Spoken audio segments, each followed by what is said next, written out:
Assalamualaikum warahmatullahi wabarakatuh.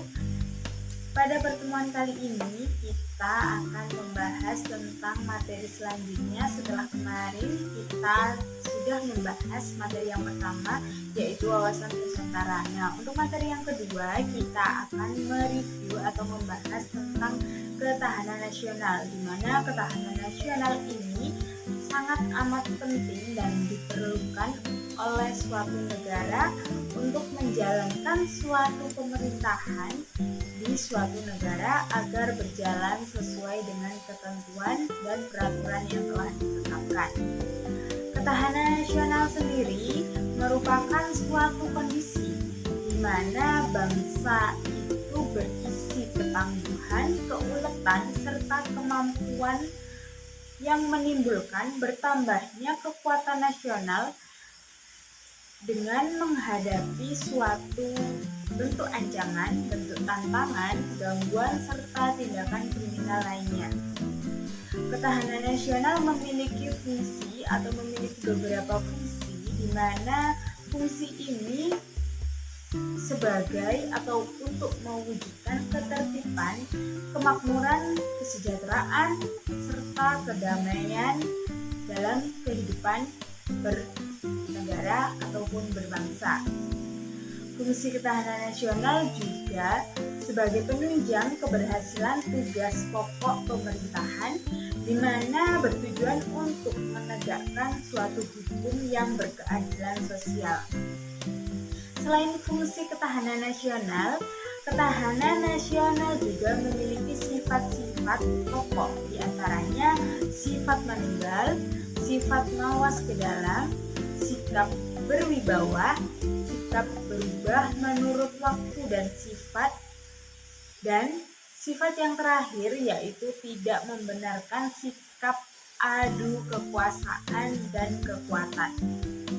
Selain memiliki sifat-sifat, ketahanan nasional juga memiliki ciri-ciri tertentu, di mana ketahanan nasional bersifat percaya pada kemampuan, keuletan, serta ketangguhan dengan mengandung prinsip-prinsip tidak mudah menyerah, serta bertumpu pada identitas, integritas, dan kepribadian bangsa serta negara.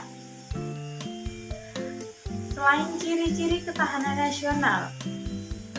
nasional apabila tidak dilakukan dengan baik atau kurangnya ketahanan nasional dalam suatu bangsa, maka akan mengakibatkan menurunnya integritas nasional, akan banyak ancaman-ancaman yang bermunculan, dan akan semakin lemahnya pertahanan suatu wilayah.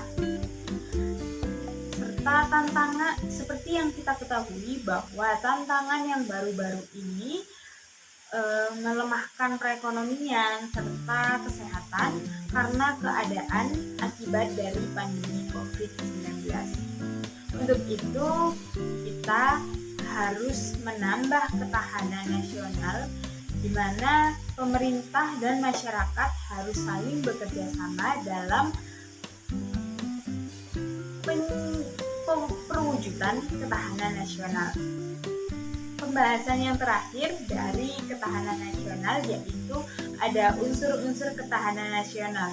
Unsur yang pertama ada pertahanan dan keamanan, unsur yang kedua ada perekonomian, unsur yang ketiga ada budaya dan adat istiadat, karena negara Indonesia merupakan suatu negara yang memiliki banyak sekali atau ragam sekali budaya bangsa Indonesia. Untuk unsur yang keempat, maksud saya unsur yang ketiga ada ideologi, dan unsur yang keempat ada sosial budaya. Nah, keempat unsur ini harus dilakukan dalam penerapan ketahanan nasional agar suatu cita-cita bangsa terwujudkan. Sekian sekedar wawasan dari saya. Saya mohon maaf bila ada kekurangan. Saya akhiri. Wassalamualaikum warahmatullahi wabarakatuh. Selamat malam semuanya.